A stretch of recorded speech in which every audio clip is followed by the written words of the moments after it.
Padre Celestial, este día nos unimos a los ángeles para tributarte esta honra y gloria que tú te mereces.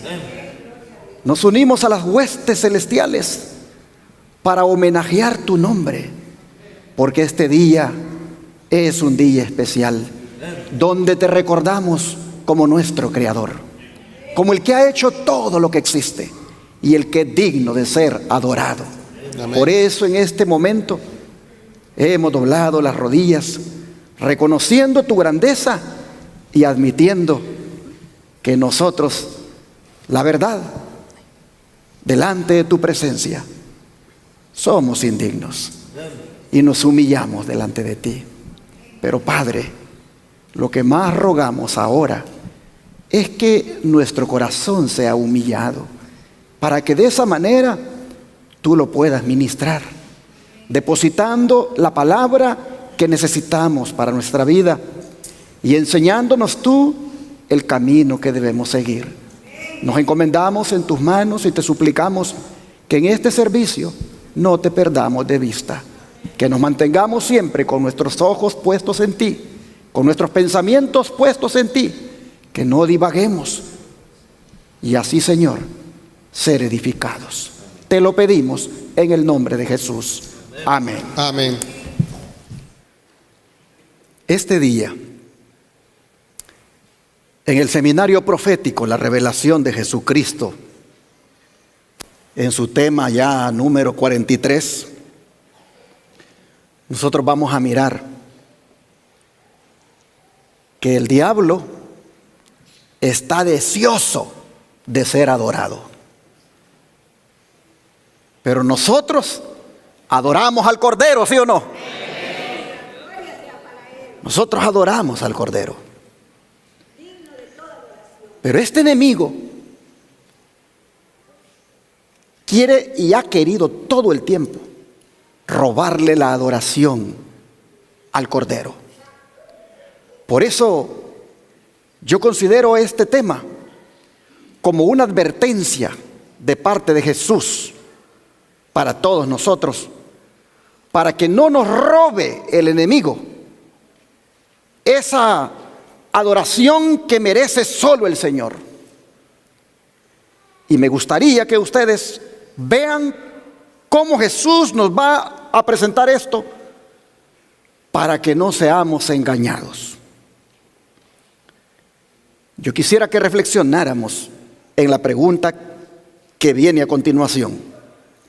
Y es: ¿quiénes adorarán a la bestia y a su imagen? Porque resulta que el deseo de Satanás de ser adorado lo hace a través de dos entidades llamadas bestia e imagen de la bestia. Las Escrituras dicen que ellos serán adorados. Pero ¿quiénes adorarán a estas entidades? Ya nosotros sabemos, por estudios que hemos presentado en este púlpito anteriormente, que la bestia es un símbolo nada más, ese término. Es un símbolo del papado. Y el término imagen de la bestia es un símbolo de los Estados Unidos cuando se una la iglesia con el Estado. Esto, por supuesto, según la interpretación que es presentada en el libro El conflicto de los siglos, escrito por la hermana Elena White. Pero hermanos, ¿será importante reflexionar en esta pregunta? ¿Quiénes adorarán a la bestia y a su imagen? ¿Será importante reflexionar en esa pregunta? ¿Qué piensan ustedes? Claro que sí, hermanos. Claro que sí. Porque el conocimiento que nosotros tengamos de la respuesta a esa pregunta ha de determinar nuestra salvación o nuestra perdición. Así que, para entrar en esta reflexión, ¿qué les parece si leemos de la Escritura en Apocalipsis 13, versículos 3 al 4 y también el 8. Apocalipsis 13, versículo 3 y 4, como también el número 8.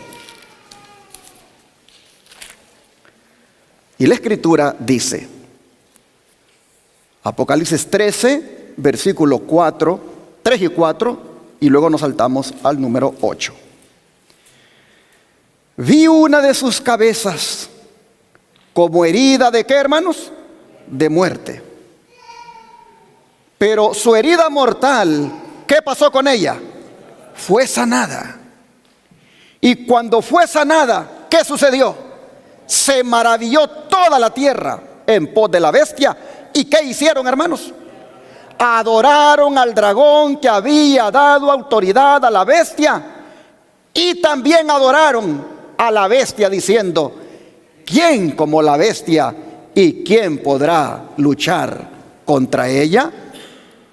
Y el verso 8 dice, y la adoraron todos los moradores de la tierra, cuyos nombres no estaban escritos en el libro de la vida del Cordero, que fue inmolado desde el principio del mundo.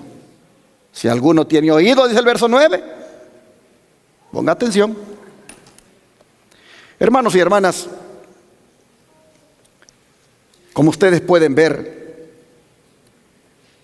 lo que hemos leído es una visión o parte de una visión, yo diría, de las visiones más horribles que tiene el Apocalipsis. Porque se trata de una entidad llamada bestia, movida por el dragón, el cual es símbolo del diablo, que le roba la adoración al Dios verdadero y que hace que todos los habitantes de la tierra la adoren, pero hace la aclaración de que ese todos son aquellos que no están escritos en el libro de la vida del Cordero. ¿Eso qué quiere decir, hermanos? Por implicación, que hay unos que sí tienen escrito su nombre en el libro de la vida del Cordero, y esos no le adoran porque ellos solo adoran al Cordero. Hermanos y hermanas, por eso es que esta profecía se necesita ponerle atención. Es más, al final de la profecía dice, aquí hay sabiduría, dice. Aquí hay sabiduría para identificar esta entidad. Aquí les veo un número. El que se esmere, el que procure entender esto, va a encontrar sabiduría aquí. Y hermanos y hermanas, Jesús es el que dio esta profecía. Y cuando Jesús nos da una profecía, es para que su pueblo la entienda. Y sobre todo cuando la profecía tiene que ver con una advertencia. Usted y yo debemos interesarnos en entender esta profecía, porque es la advertencia de Jesús en cuanto al deseo de Satanás de querer ser adorado a través de estas entidades,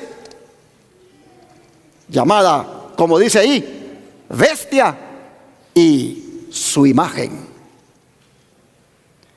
Para nosotros siempre no oír lo que un hombre dice ni lo que él piensa. Vamos a respaldarnos, como siempre, en la lupa que permite ver en una forma amplia lo que tal vez en una forma escueta la Escritura nos dice. Porque si bien es cierto, aquí dice una bestia, no la identifica, pero vino el Señor y a través del don de profecía utiliza una sierva que es de los 17 añitos, con apenas 3er grado de estudio. El Señor viene y la utiliza para comenzar a darle revelación tras revelación, iluminación tras iluminación, en lo que respecta al gran conflicto entre las fuerzas del bien y del mal. y todo lo que ella recibía como revelación lo escribía. De manera que nos dejó un libro llamado El conflicto de los siglos. Han hecho de ese libro algunas, digamos, síntesis o resúmenes, llamado Conflicto Inminente o llamado Seguridad y Paz en el conflicto de los siglos. Pero es del libro ese, El conflicto de los siglos, de donde han sido sacadas esas recopilaciones. ¿Qué le fue iluminado a esta sierva del Señor en relación a la importancia de esta profecía? Se los pongo acá. En el manuscrito liberado número 14, en las páginas 91 a la 92, dice: el capítulo 13 de Revelaciones, o sea, de Apocalipsis, presenta un poderío que habrá de asumir prominencia. ¿En qué tiempo, hermanos? En los últimos días.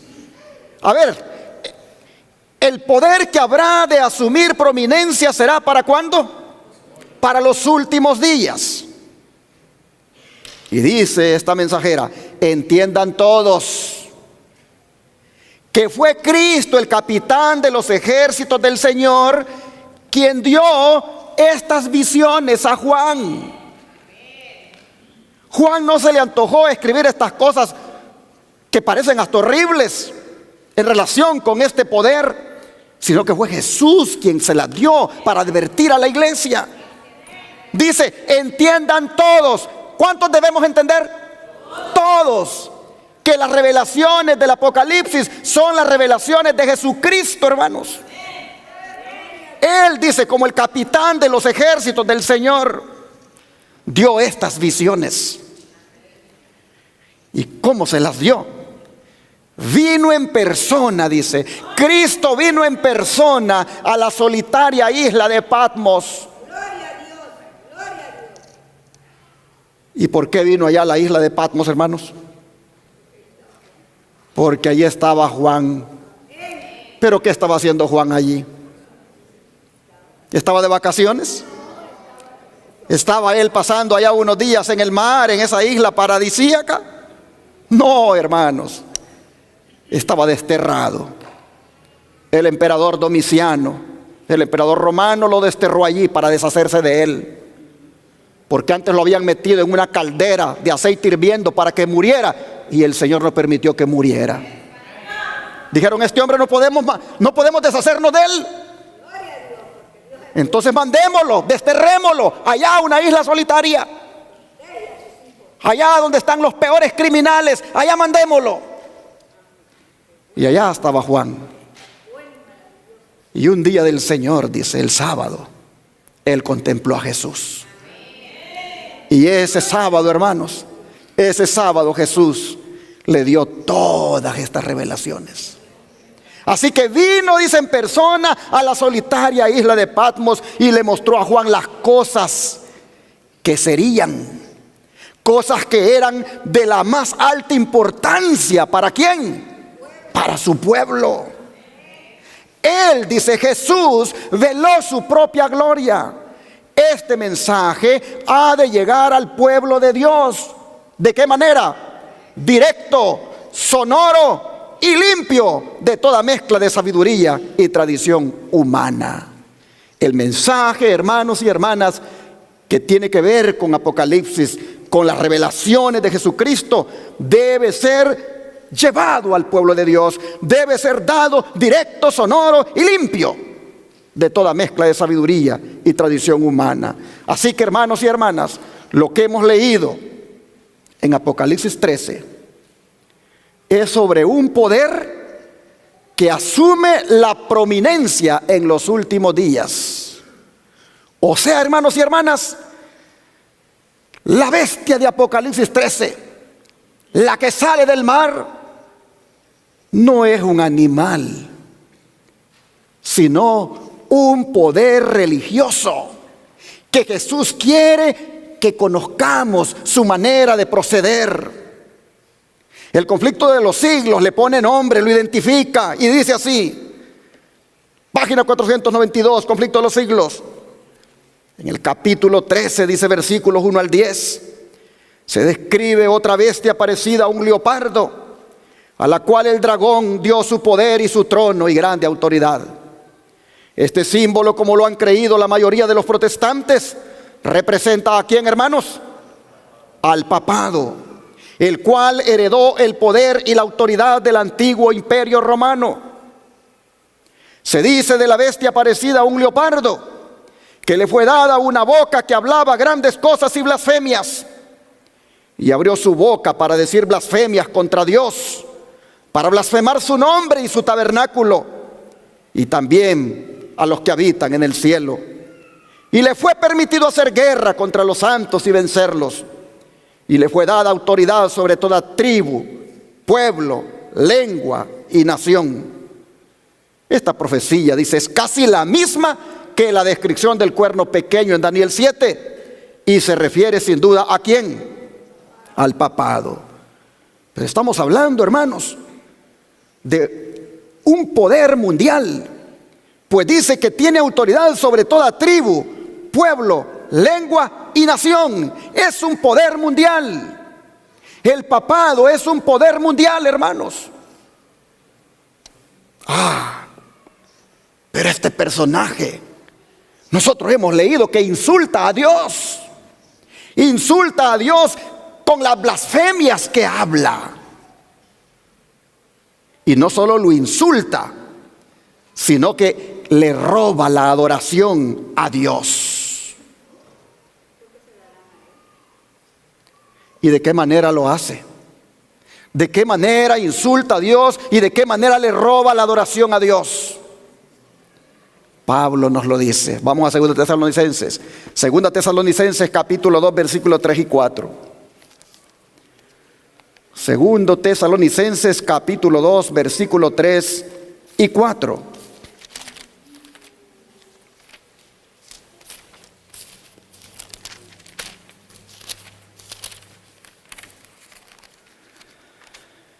Y la Escritura dice: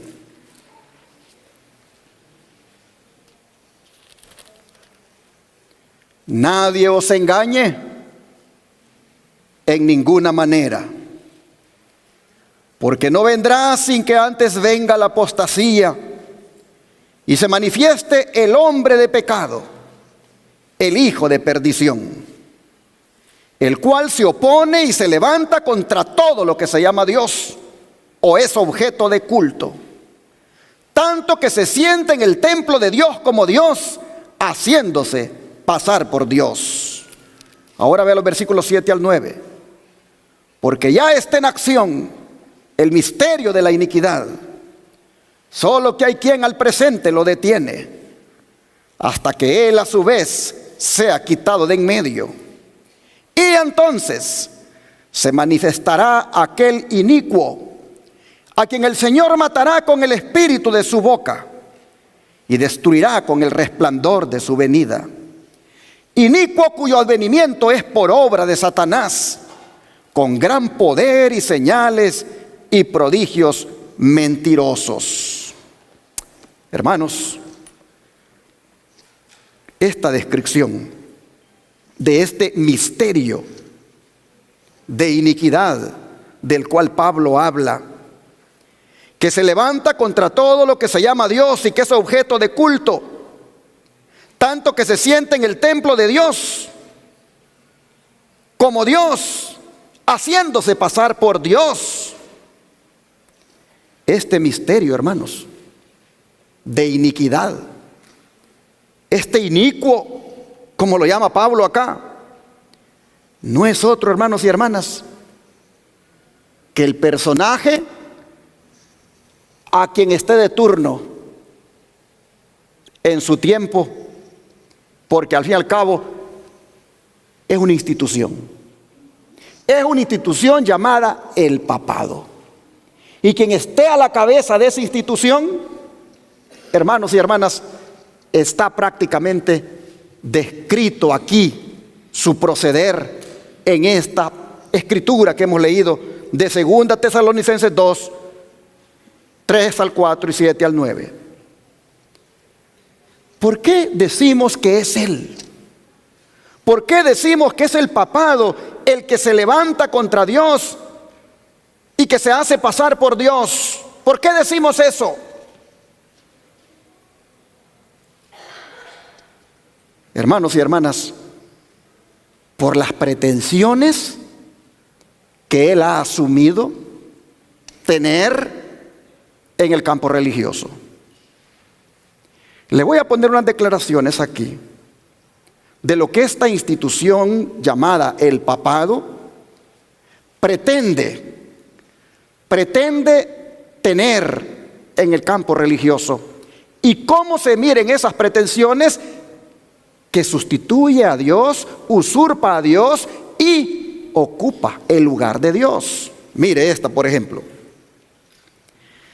En la encíclica acerca de los deberes principales del cristiano como ciudadano del 10 de enero de 1890, el Papa León XIII dijo lo siguiente: el principal maestro de la Iglesia es el pontífice romano. Para llegar a la uniformidad de pensamiento, es necesario subyugarse completamente a la voluntad del pontífice romano y de la Iglesia y obedecerle como si fuese Dios mismo. Así decía este Papa León XIII, que hay que sometérsele y obedecerle como que se obedece a Dios mismo. Pero luego vean esta declaración del 20 de junio de 1894 del mismo Papa León XIII. Nosotros los papas tomamos en este mundo el lugar del Dios omnipotente.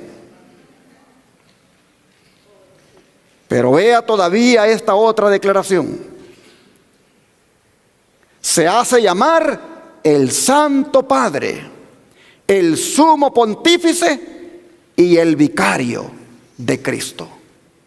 En otras palabras, usurpa al representante de Cristo aquí en la tierra, el cual es el Espíritu Santo. Porque la palabra vicario es representante. Él, al arrogarse el título de vicario de Cristo, está, repito, usurpando al Espíritu Santo, quien es verdaderamente el único representante de Cristo aquí en la tierra. Oh, hermanos, pero ¿qué significa esto de que Él es el representante de Cristo? Dejemos que ellos mismos nos digan a qué se refieren con eso.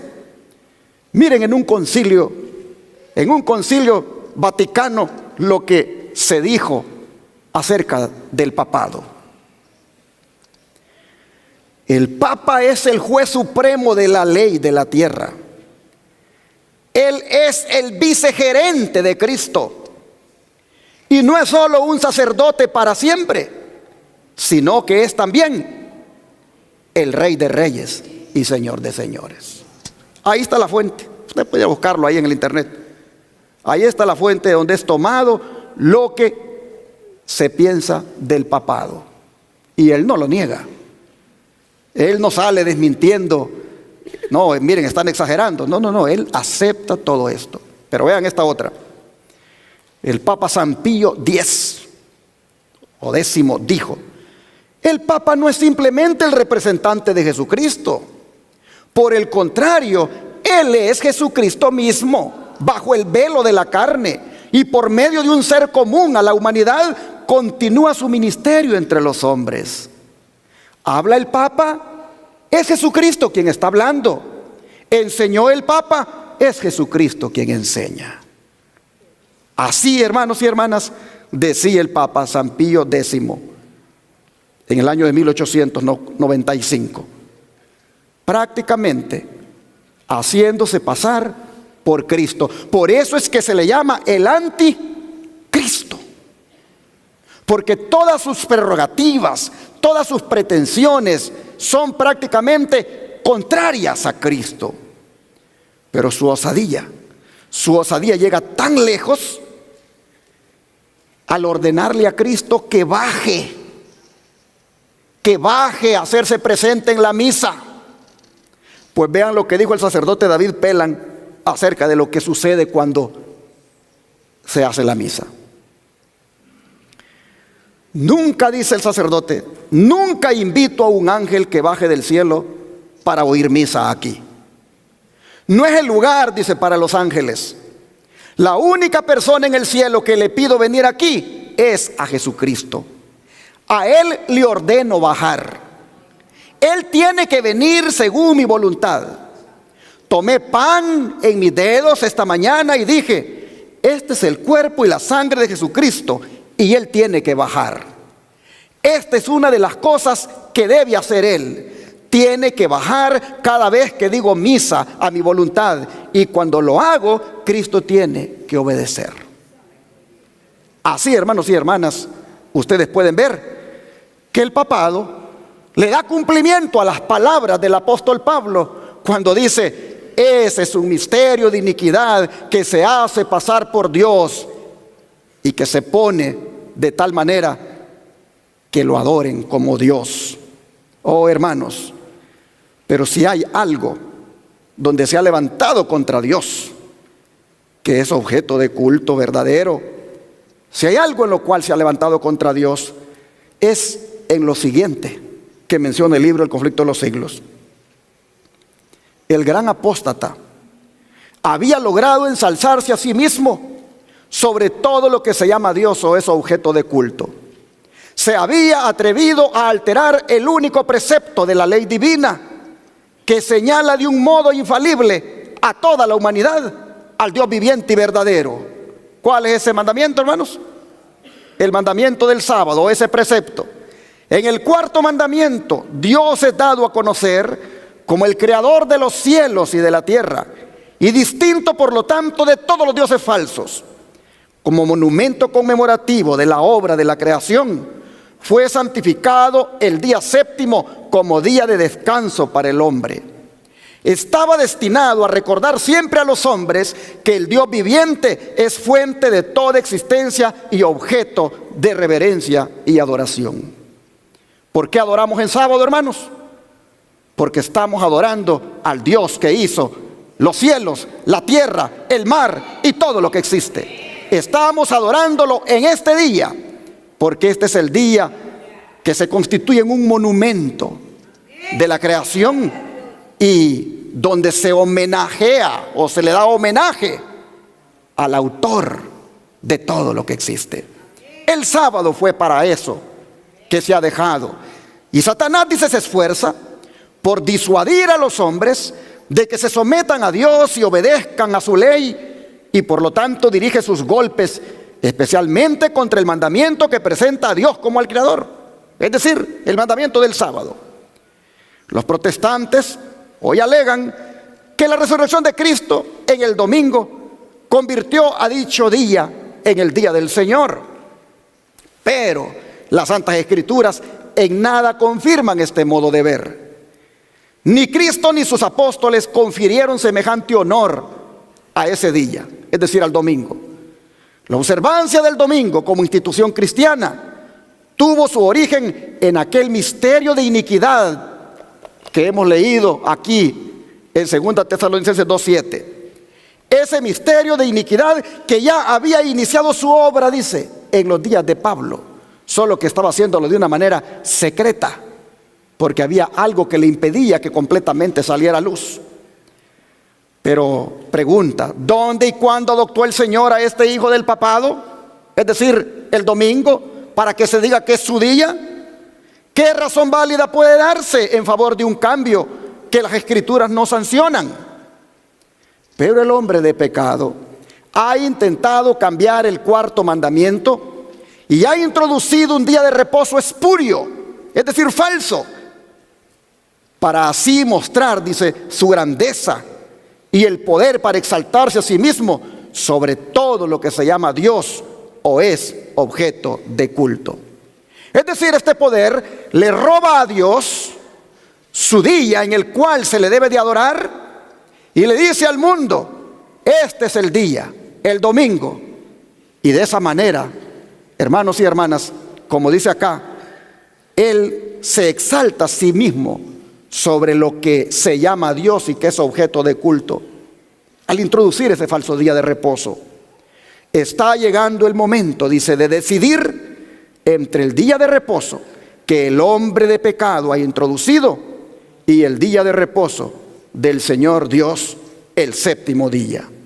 San Pablo dice claramente que el hombre de pecado subsistirá hasta el segundo advenimiento y proseguirá su obra de engaño hasta el mismo fin del tiempo. Así se ha leído de conflicto inminente, de sermones escogidos y del conflicto de los siglos, estas declaraciones que claramente nos dicen que es en la sustitución del verdadero día de reposo, el sábado, por el falso, es decir, el domingo, que hay también allí una evidencia de cómo este poder se pone en lugar de Dios y se hace pasar por Dios, al prácticamente robarle inclusive a Dios su día de adoración por introducir uno falso. Oh, pero si ustedes se fijan, dice que este poder va a proseguir su obra de engaño ¿hasta cuánto tiempo? Hasta el mismo fin del tiempo. Pero ¿a quiénes va a engañar este poder? ¿A quiénes va a engañar? Leamos los versículos 10 al 12 de aquí mismo de 2 Tesalonicenses 2. Dice: y con todo engaño de iniquidad para los que se pierden, por cuanto no recibieron el amor de la verdad para ser salvos. Por esto Dios les envía un poder engañoso para que crean la mentira, a fin de que sean condenados todos los que no creyeron a la verdad, sino que se complacieron en la injusticia. Así que este poder ha estado engañando a la humanidad, seguirá engañando, pero especialmente dice que engaña a los que no reciben el amor a la verdad. O sea, aquellos que tienen la oportunidad de amar la verdad, pero la desprecian, la rechazan y llegan inclusive hasta odiarla. Pero eso, lo único que hace es hacerlos más propensos a la influencia de todo lo que es engañoso, a todas las artimañas de este hombre de pecado, hijo de perdición o inicuo. Pero interesante, dice el verso 11, que Dios les envía un poder engañoso para que crean la mentira. Y esto debe entenderse en el sentido de que Dios hace lo que no impide. A menudo las Escrituras hacen ver a Dios como el que hace lo que no impide. Como estas personas, dice acá, prefieren la mentira antes que la verdad, por esa razón Dios no evita que sean engañados y los abandona para que sigan lo que han elegido.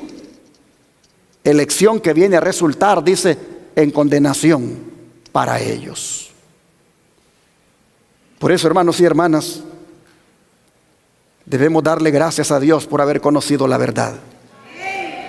Debemos estar muy agradecidos con Dios porque esta verdad que por su gracia hemos conocido nos permite abrir los ojos y poder ver cómo las tinieblas en las que antes andábamos realmente tienen a la gran mayoría del mundo en esa ceguera que no pueden ver. Bendito sea Dios que nos reveló la verdad. Hermanos y hermanas, aquí el apóstol Pablo dice: los que habiendo conocido la verdad no la aprecian, no la aman, la rechazan y llegan al punto de hasta odiarla, dice, son dejados para que sigan en el engaño hasta que finalmente son condenados. Esto nos dice, hermanos, que lo que uno siembra, ¿eso qué cosa? Cosecha. ¿Te gusta la mentira? Entonces el engaño va a venir en gran cantidad y lo recibirás como que fuera verdad, pero es un engaño que te traerá la perdición. Eso es lo que Pablo está diciendo en relación a lo que este hombre de pecado ha hecho con la humanidad y que millones de cristianos evangélicos le siguen sus pisadas en lo que pretende.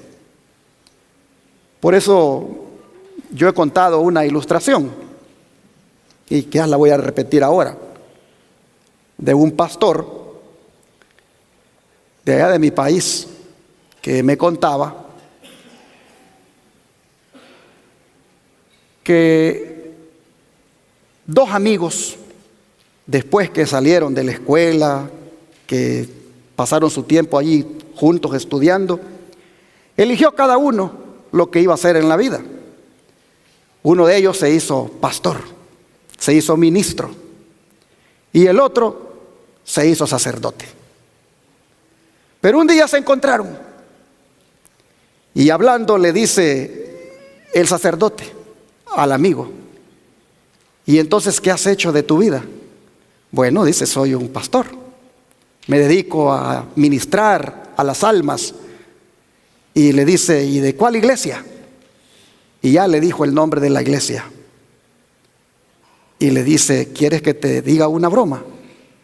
A ver, le dice, que a ti, le dice, y a todos los pastores evangélicos, nosotros los sacerdotes los tenemos debajo de la planta de nuestros pies. Y el amigo le dice, ¿cómo así? Sí, le dice, ¿qué día guardas tú? Pues el domingo. Ah, ¿y por qué guardas el domingo? ¿Dónde está el mandamiento que te ordena guardar el domingo? ¿Sabes de dónde viene el domingo? ¿Quién lo introdujo en el mundo? ¿Quién ha metido que todo el mundo guarde el domingo? Nosotros, le dijo.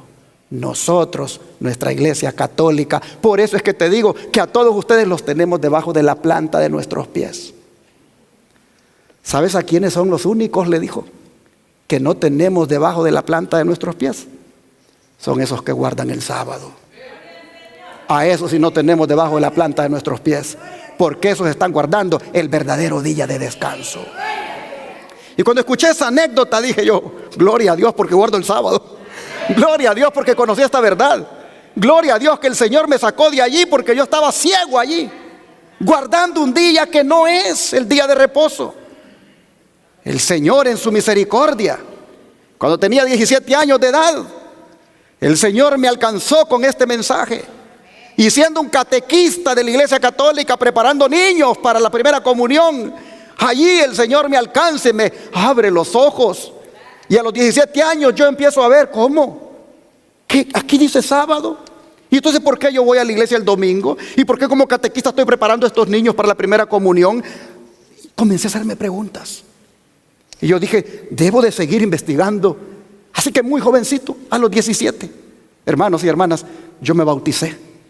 Y desde entonces, por la gracia de Dios, el Señor me ha ido revelando más luz y más luz. Y le doy gloria a Dios por la verdad. Usted ha sido bendecido, hermano, hermana, al haber conocido la verdad. Gloria a Dios. Mire, a los que les gusta el engaño y a los que cuando escuchan estas cosas, lo que hacen es como mejor cerrarse los oídos y tapárselos y no querer oír y más bien ver cómo se ofenden.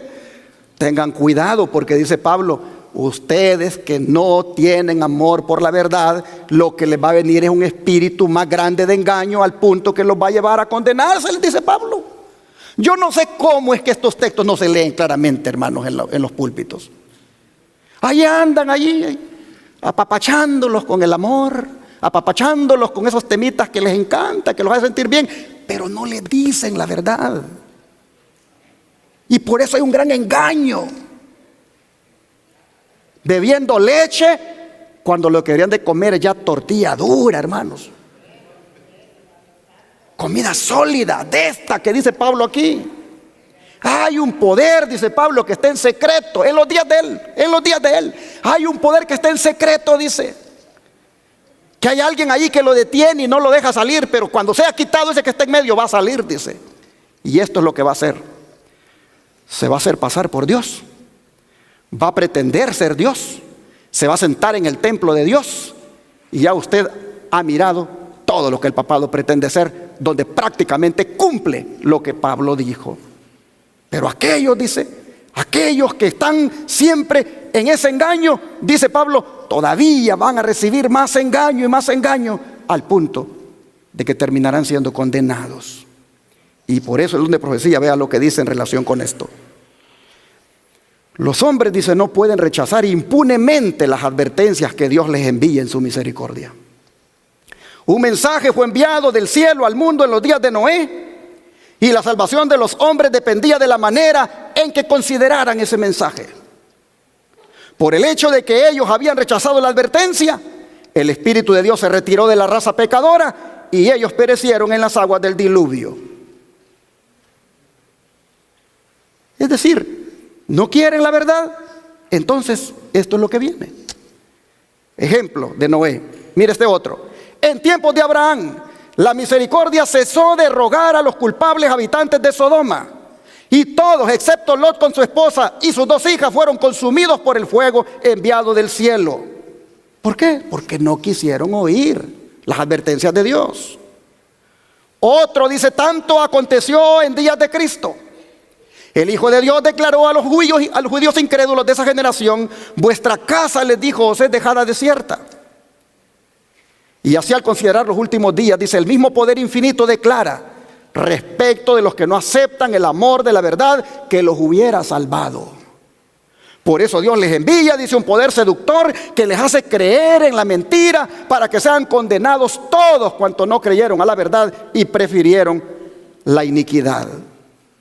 A medida que rechazan las enseñanzas de su palabra, Dios les retira su espíritu y los abandona a los engaños que aman. Por eso, hermanos, es que terminarán adorando a la bestia y a su imagen, porque ella los engañará y lo harán en gran número, pues leímos que todos los moradores de la tierra, ¿qué van a hacer? Lo van a adorar. Pero ¿cómo va a lograr que lo adoren todos? ¿Cómo va a lograr el papado que lo adoren todos los habitantes de la tierra que no tienen sus nombres escritos en el libro de la vida? ¿Cómo va a lograr que lo adoren? Lo va a lograr utilizando lo que siempre ha estado utilizando, la mentira y también la fuerza. ¿A través de quién? A través del poder civil. Los Estados Unidos, el poder civil unido con la iglesia. Esto será obrado, dice Apocalipsis, por la bestia de 2 cuernos que sube de la tierra. Y que aquí en Apocalipsis 13, versículos 11 al 15, nos habla de su accionar para ayudarle a la bestia a que todos la adoren. Miren lo que hace. Apocalipsis 13, versículo 11 al 15. Dice así: después vi otra bestia que subía de la tierra y tenía 2 cuernos semejantes a los de un cordero, pero hablaba como dragón. Y ejerce toda la autoridad de la primera bestia en presencia de ella, y hace que la tierra y los moradores de ella adoren a la primera bestia cuya herida mortal fue sanada. También hace grandes señales de tal manera que aún hace descender fuego del cielo a la tierra delante de los hombres. ¿Y qué hace con esos milagros, hermanos? Engaña a los moradores de la tierra con las señales que se le ha permitido hacer en presencia de la bestia. Y manda a los moradores de la tierra que le hagan imagen a la bestia que tiene herida de espada y vivió. Y se le permitió infundir aliento a la imagen de la bestia para que la imagen hablase e hiciese matar a todo el que no la adorase. Así que aquí tenemos un poder, hermanos, que es político, pero también es religioso. Como dije, serán los Estados Unidos cuando la iglesia y el Estado se unan. Así ha sido revelado por el don de profecía, se los pongo aquí. Dice en este comentario bíblico Adventista tomo 7 de Ellen White, en la página 986. Aquí dice: hay un símbolo notable del surgimiento y crecimiento de nuestra nación, los Estados Unidos. Y los cuernos semejantes a los de un cordero, emblemas de inocencia y mansedumbre, representan bien el carácter de nuestro gobierno, como se expresa en sus dos principios fundamentales: republicanismo y protestantismo. Eso representan los dos cuernos de la bestia que sube de la tierra. Pero sigue diciendo ahora el conflicto de los siglos, página 496. Habiendo identificado que es los Estados Unidos, pregunta: ¿qué entonces es la imagen de la bestia? ¿Y cómo se la formará? La imagen, dice, es hecha por la bestia de dos cuernos, y es una imagen de la primera bestia. Así que para saber a qué se asemeja la imagen y cómo será formada, debemos estudiar los rasgos característicos de la misma bestia, es decir, el papado. Cuando la iglesia primitiva se corrompió, al apartarse de la sencillez del evangelio y al aceptar costumbres y ritos paganos, perdió el espíritu y el poder de Dios. Y para dominar las conciencias buscó el apoyo del poder civil. El resultado fue el papado, es decir, una iglesia que dominaba el poder del Estado y se servía de él para promover sus propios fines y especialmente para extirpar la herejía. Bueno, para que los Estados Unidos formen una imagen de la bestia, debe hacer lo mismo. Es decir, el poder religioso debe dominar de tal manera al gobierno civil que la autoridad del Estado sea empleada también por la iglesia para cumplir sus fines. Y cuando eso ocurre, hermanos, la adoración a la bestia y a su imagen tomará lugar. Pero si se fijan, los que van a adorar estos poderes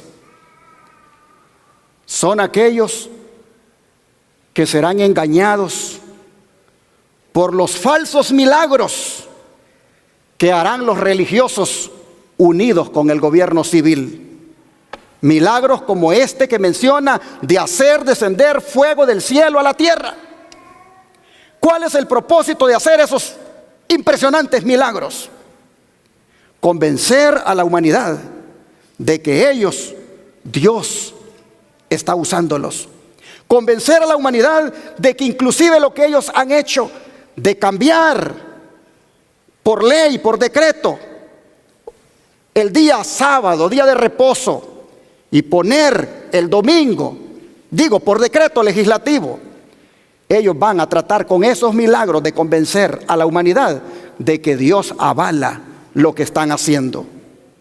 Así, hermanos y hermanas, se va a imponer la ley dominical, conocida como la marca de la bestia, en los versículos 16 y 17. Leamos, dice: y hacía a todos, que a todos, pequeños y grandes, ricos y pobres, libres y esclavos, se les pusiese una marca en la mano derecha o en la frente, y que ninguno pudiera comprar ni vender, sino el que tuviera la marca o el nombre de la bestia o el número de su nombre. Llama la atención, hermanos, que esta marca no tiene nada que ver con microchips, ni pinchazos en el brazo o en alguna otra parte del cuerpo, sino que es una marca que tiene que ver con adoración.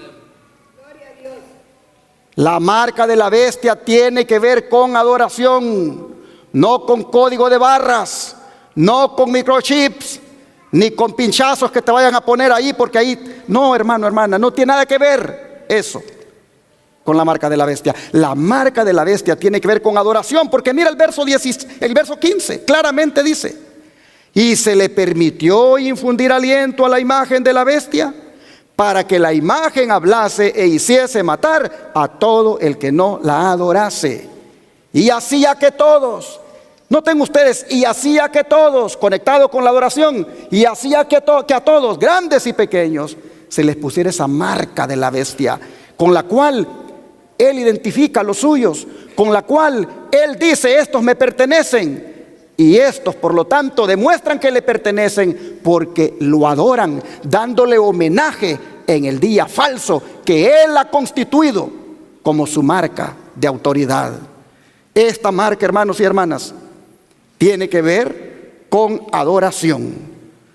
O sea que, como Dios tiene un día para adorarle, el cual es el sábado, para que se le rinda homenaje, así también, hermanos y hermanas, la bestia tiene su día y lo impondrá por decreto a nivel mundial para que todo el mundo le rinda homenaje y así lo adoren.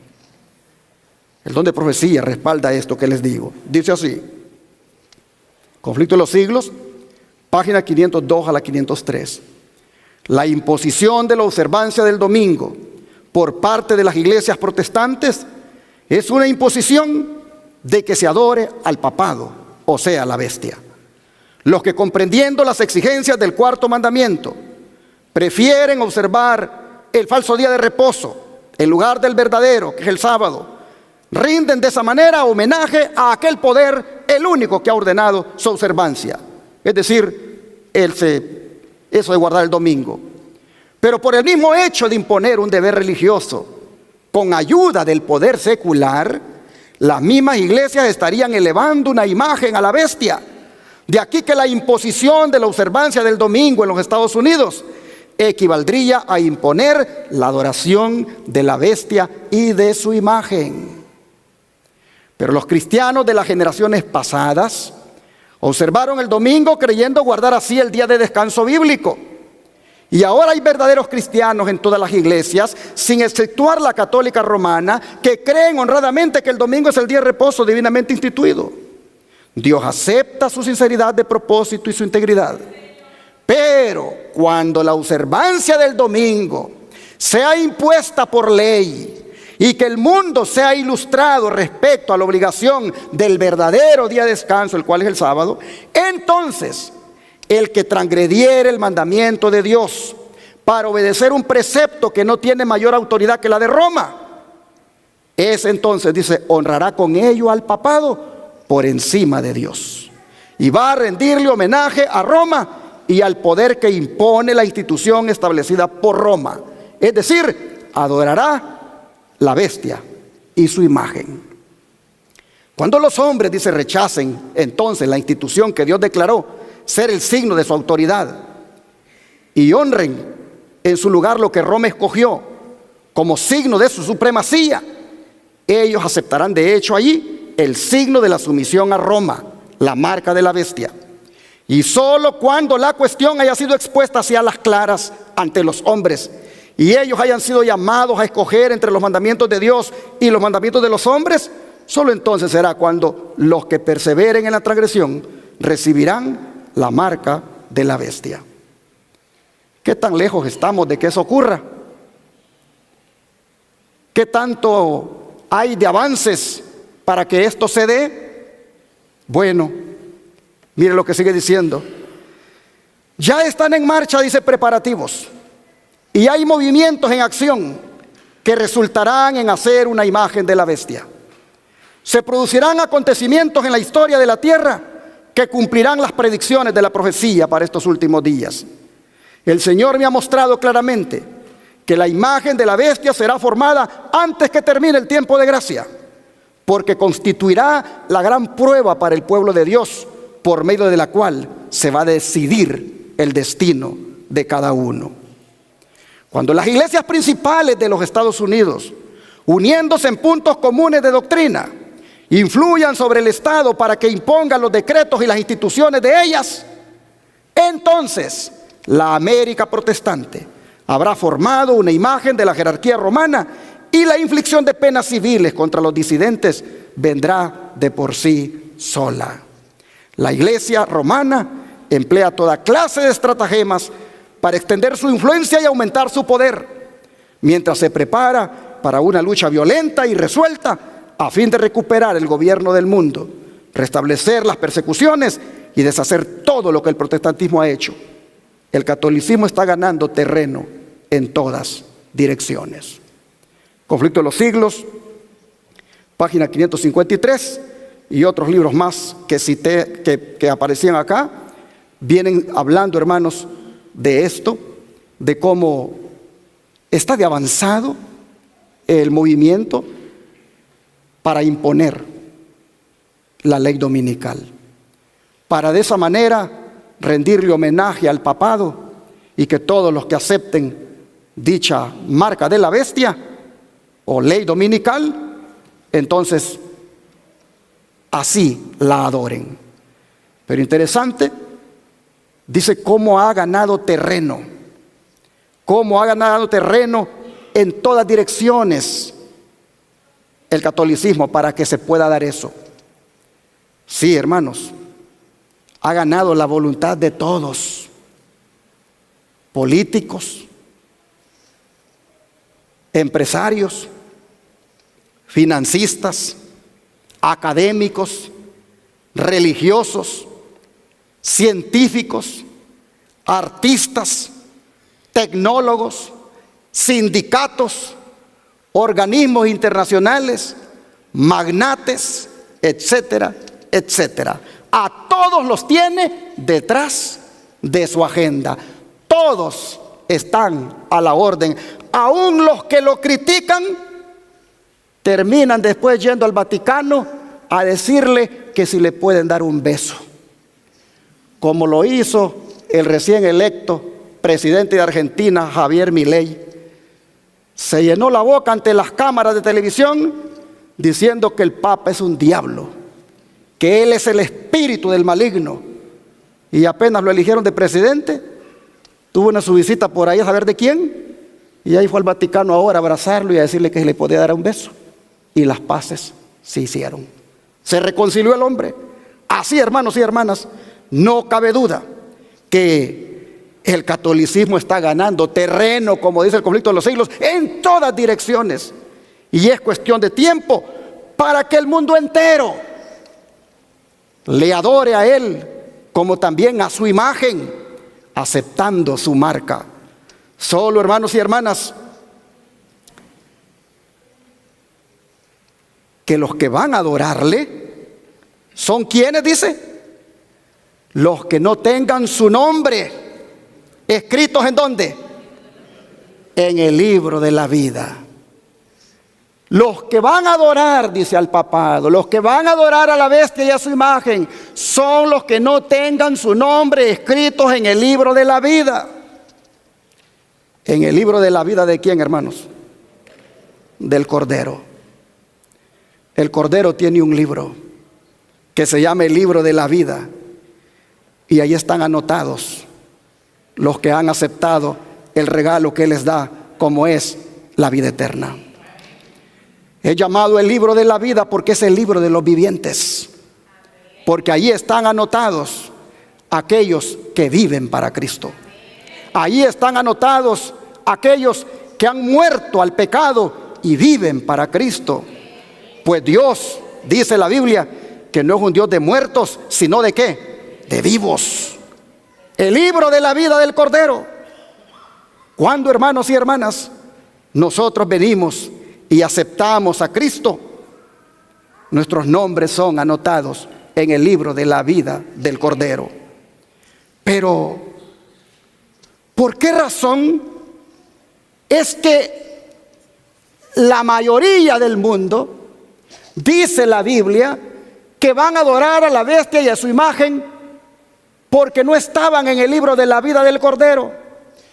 Pregúntate, hermano, ¿por qué no están en la vida del Cordero la mayoría del mundo? Cuando adoran a la bestia y a su imagen, ellos allí lo único que están haciendo es mostrando que no pertenecen a Dios. Porque los que están en el libro de la vida del Cordero son los que pertenecen a Dios. Y usted dirá, ¿pero cómo? Millones de cristianos han aceptado a Cristo. Millones de cristianos han aceptado a Cristo como el Cordero de Dios que les quita el pecado del mundo. Y por lo tanto podrá decir alguien: ¿cómo es posible que van a adorarle por no estar anotados en el libro de la vida? Entonces, ¿están anotados o no están anotados los que han aceptado a Cristo? Bueno, hermanos, es que no se trata de una aceptación nominal, de que porque yo digo que lo he aceptado. La aceptación de Cristo debe ser en toda su dimensión. Es decir, hay que aceptar a Cristo con todo y su plan de redención, con todo y su plan de salvación. No solamente aceptémosle en la verdad de que Él ha muerto por mis pecados, no, aceptémoslo también en la verdad que Él ha dicho: si me amas, guarda mis mandamientos. Y la mayoría que va a adorar al papado es porque se han quedado nada más en una parte de haber aceptado a Jesús, solo en la parte de que Él es su Salvador, pero no en la parte donde Él les dice: y ahora si me aman, guarden mis mandamientos. Allí no. De manera que adorarán a la bestia y a su imagen, porque una persona así no puede estar anotada en el libro de la vida del Cordero. Oh, hermanos, pero qué triste será. Qué triste será para los que adoren a la bestia y a su imagen por no estar anotados en el libro de la vida del Cordero. ¿Cuál va a ser la suerte de ellos, hermanos? ¿Cuál va a ser la suerte de ellos? Vamos a leerlo, Apocalipsis 14, versículos 9 al 11. Dice: otro ángel, el tercer ángel, lo siguió diciendo a gran voz: si alguno adora a la bestia y a su imagen y recibe la marca en su frente o en su mano, él también beberá del vino de la ira de Dios, que ha sido vaciado puro en el cáliz de su ira, y será atormentado con fuego y azufre delante de los santos ángeles y del Cordero.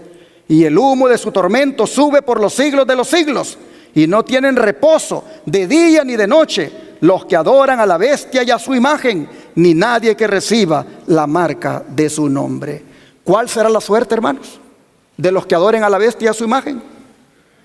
¿Cuál será la suerte? Dice que será un tormento. Dice que será prácticamente algo, hermanos, desastroso en su vida. Estos beberán de la copa de la ira de Dios, hermanos. ¡Qué advertencia más solemne! A los que se plieguen a la bestia y a su imagen les va a tocar beber de la copa de la ira de Dios. ¿Cuándo? ¿Cuándo, hermanos? Capítulo 16 ahora, versículo 1 y 2. ¿Cuándo va a ser eso? Oí una gran voz que decía desde el templo a los 7 ángeles: id y derramad sobre la tierra las 7 copas de la ira de Dios. Fue el primero y derramó su copa sobre la tierra, y vino una úlcera maligna y pestilente sobre los hombres que tenían la marca de la bestia y que adoraban su imagen. Así que, hermanos y hermanas, el derramamiento de las plagas, que es de lo que trata este capítulo, será la manifestación de la ira de Dios para los que adoren a la bestia y a su imagen. Y vean dónde va a terminar, hermanos. Vean dónde va a terminar la bestia, la imagen y los que le adoren por no tener su nombre registrado en el libro de la vida. Vean dónde van a terminar. Capítulo 19, de aquí de Apocalipsis, capítulo 19 y versículo 20. Dice: y la bestia fue apresada, y con ella el falso profeta. Así es llamado la imagen de la bestia, falso profeta, por las señales, por los milagros mentirosos que hará al final de los días, para poder imponer la marca de la bestia y le crean que eso viene de Dios. Pues dice: la bestia fue apresada, y con ella el falso profeta, que había hecho delante de ella las señales con las cuales había engañado a los que recibieron la marca de la bestia y habían adorado su imagen. Estos dos, ¿quiénes? La bestia y su imagen fueron lanzados vivos dentro de un lago de fuego que arde con azufre. y todos sus adoradores. ¿Qué pasó con ellos? Capítulo 20, versículo 15. Vean también lo que va a pasar con ellos. Capítulo 20, versículo 15. Y el que no se halló inscrito en el libro de la vida, ¿qué pasó con él? Fue también lanzado al lago de fuego, hermanos, donde la bestia y su imagen fueron lanzados. Allí también van a ser lanzados sus adoradores. ¿Ven ustedes qué serio es esto? ¿Por qué van a ser lanzados allí? Porque no tenían su nombre en el libro de la vida del Cordero. Porque no pertenecían a Dios, sino que mostraron pertenecer a la bestia al asumir su marca con la cual la bestia reconoce a los suyos. Qué lamentable, hermanos, será el final de los que no tengan sus nombres en el libro de la vida. Por eso les reitero la invitación que hice en el estudio pasado. Es decir, hermanos, mantengamos nuestro nombre en el libro de la vida. Mantengamos nuestro nombre en ese libro, siendo fieles al Señor, para que nunca se borre de allí. Hay una promesa de que no se borrará el nombre de aquel que sea fiel. Vamos a Apocalipsis 3. Apocalipsis 3, versículo 5. Apocalipsis 3, versículo 5. Dice: y el que venciere será vestido de vestiduras blancas, y no borraré su nombre del libro de la vida, y confesaré su nombre delante de mi Dios y delante de sus ángeles. La promesa, hermanos, la promesa es que al que venza, al que logre la victoria, dice el Señor, no le voy a borrar su nombre del libro de la vida. Allí está implicado de que si no logra la victoria, sí, tristemente, será borrado su nombre. Es por eso, hermanos y hermanas, que les animo a que todos aquí nos volvamos vencedores. Vencedores de nuestro yo, primeramente. Vencedores del pecado y vencedores en la prueba que nos ha de imponer la bestia y su imagen. Pues a los vencedores, a los que venzan en la prueba que la bestia y su imagen impongan, el Señor dice: no les borraré su nombre. Y mire dónde van a terminar ellos. Vamos a Apocalipsis 15, versículo 2 al 4. Apocalipsis 15, versículo 2 al 4.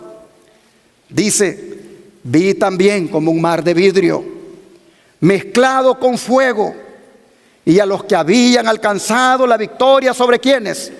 Sobre la bestia y su imagen, su marca y el número de su nombre. Los vi, dice, en pie sobre el mar de vidrio. ¿Con qué cosa, hermanos? Con las arpas de Dios, cantando el cántico de Moisés, siervo de Dios, y el cántico del Cordero, diciendo: grandes y maravillosas son tus obras, Señor Dios Todopoderoso. Justos y verdaderos son tus caminos, Rey de los santos. ¿Quién no te temerá, oh Señor, y glorificará tu nombre? Pues solo tú eres santo, por lo cual todas las naciones vendrán y te adorarán, porque tus juicios se han manifestado. Así, hermanos y hermanas, nosotros miramos que los vencedores sobre la bestia y su imagen terminarán en el mar de vidrio, con arpas dadas por Dios, alabando el nombre de nuestro Dios. Pero si esto fuera poco, mire lo que es revelado en Apocalipsis 20. Apocalipsis 20, verso 4. Dice: y vi tronos, y se sentaron sobre ellos los que recibieron facultad de juzgar.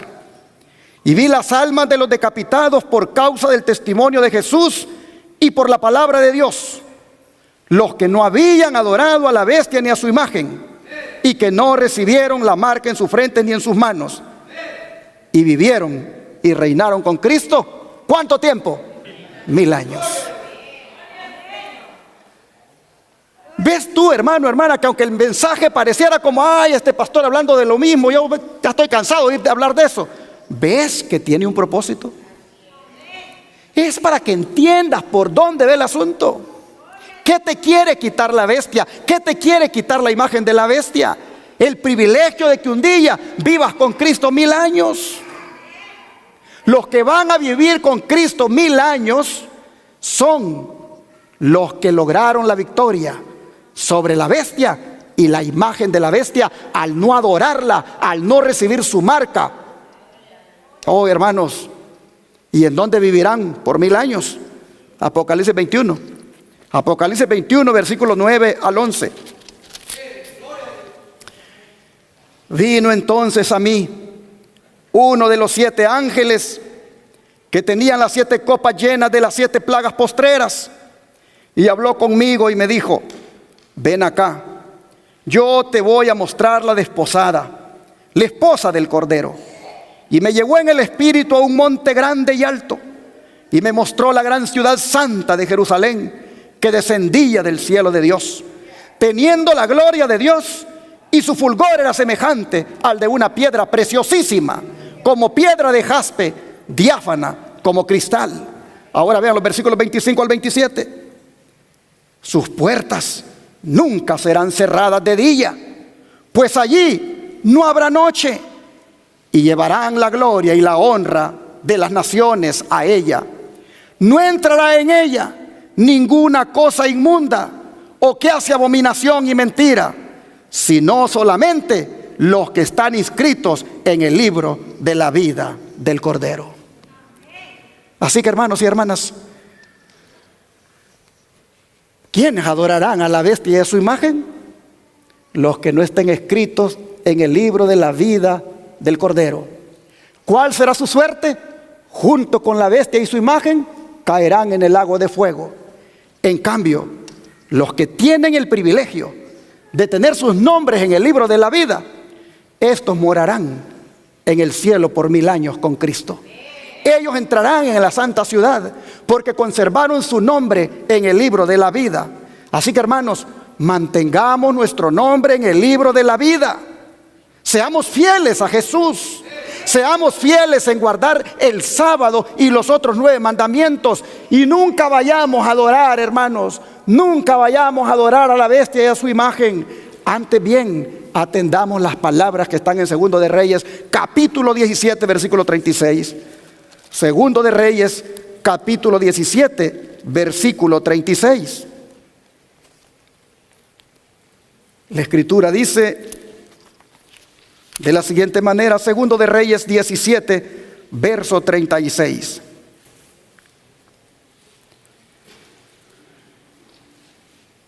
Mas a Jehová, que os sacó de la tierra de Egipto con gran poder y brazo extendido, a este temeréis y a este adoraréis y a este haréis sacrificio.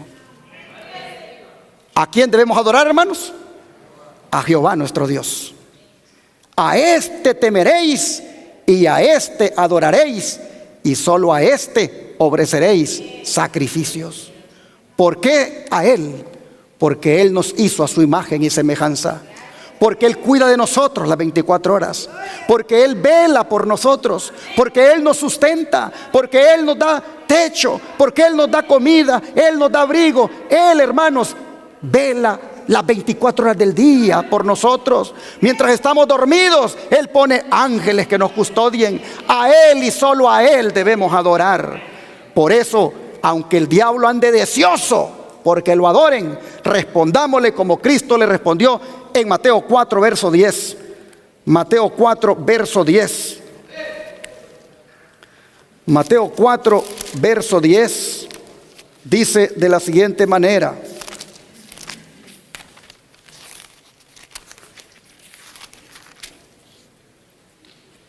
entonces Jesús le dijo: vete, Satanás, porque escrito está: al Señor tu Dios adorarás y a Él solo servirás.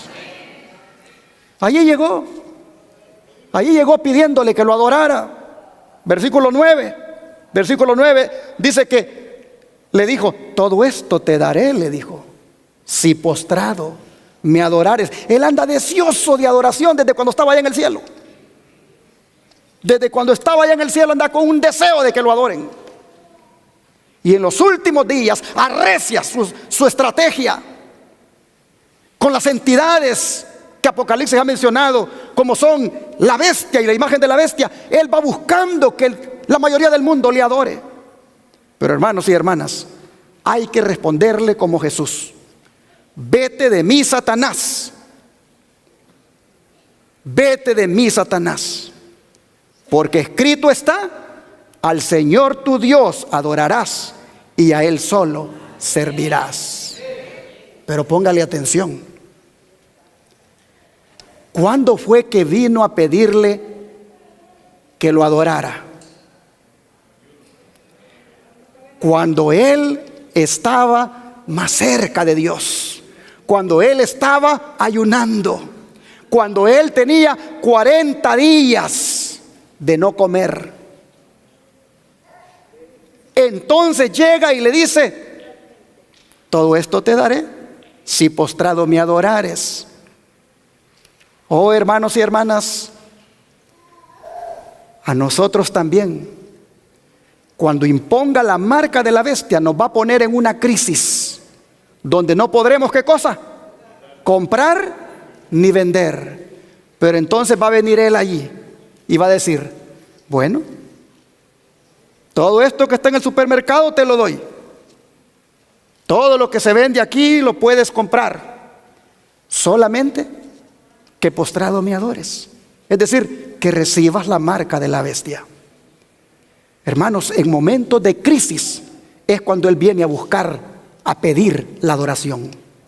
Pero cuando la crisis apriete, hermanos, cuando la crisis nos llegue y tenga que ver con la fidelidad a Dios o al papado, entonces respondamos como Jesús: vete de mí, Satanás, porque escrito está: al Señor tu Dios adorarás y a Él solo servirás.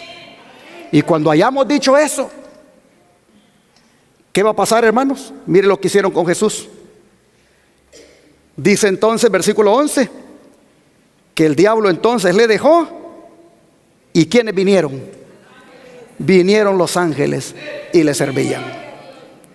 Cuando usted y yo hagamos la misma decisión de Cristo ante las pretensiones satánicas de que lo adoremos, cuando usted y yo hagamos la misma decisión de Cristo, aunque la situación esté difícil, sepa que Dios va a mandar ángeles para que nos sirvan.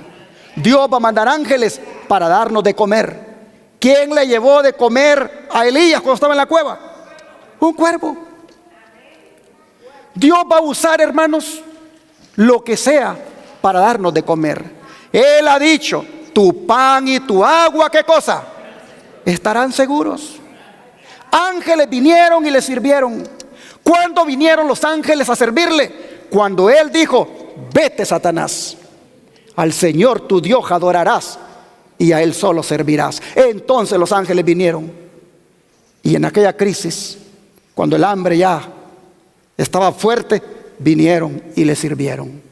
Hermanos y hermanas, esto nos enseña que Dios siempre va a enviar a sus ángeles para auxiliar a sus hijos. Dios siempre va a enviar a sus ángeles para auxiliar a los que están escritos en el libro de la vida. Aquellos que eligen mantenerse en el libro de la vida antes que adorar a la bestia y a su imagen, a estos Dios les enviará sus ángeles para que les sirvan, así como fueron enviados para servirle a Jesús. ¿Cuántos lo creen, hermanos? Así es. Y todo aquel que lo crea va a ver las maravillas de Dios. Que Dios nos bendiga y seamos fieles a Jesús hasta el fin.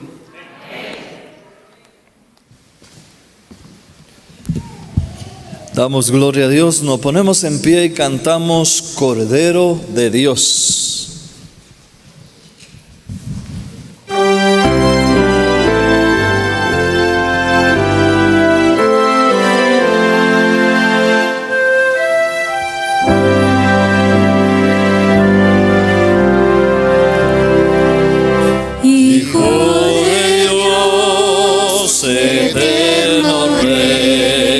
Desde su trono de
Oh mi Jesús, soy pecador, pero tu gracia me salvó.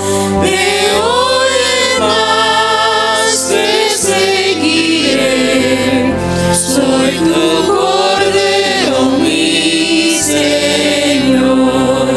Oh Salvador, mi Salvador, Cordero Santo de mi Dios, que me lavó de mi maldad. Es el Cordero, mi Señor.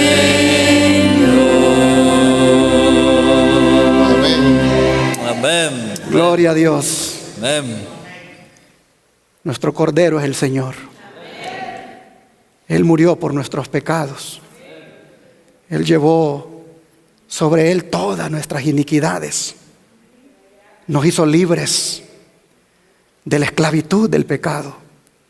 Y no quiere que volvamos otra vez a ser esclavos cuando la bestia y su imagen esclavicen al mundo. Él no quiere que volvamos a ser esclavos, y por eso, como Cordero de Dios, nos da estas profecías para advertirnos y que vayamos haciendo ya la decisión de ser leales solo al Cordero. Así que vamos a orar para pedirle al Cordero de Dios que nos acompañe de aquí en adelante.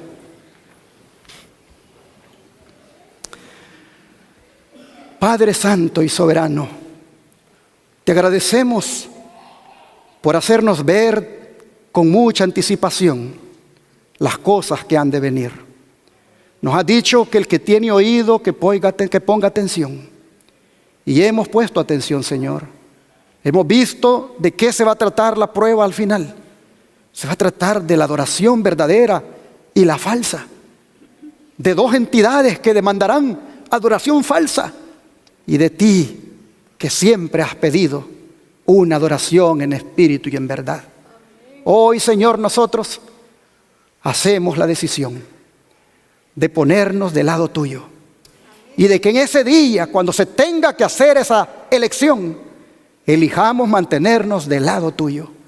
Oh Señor, sabemos que no será fácil, pero sabemos que si como Cordero de Dios estás con nosotros, vamos a lograr la victoria.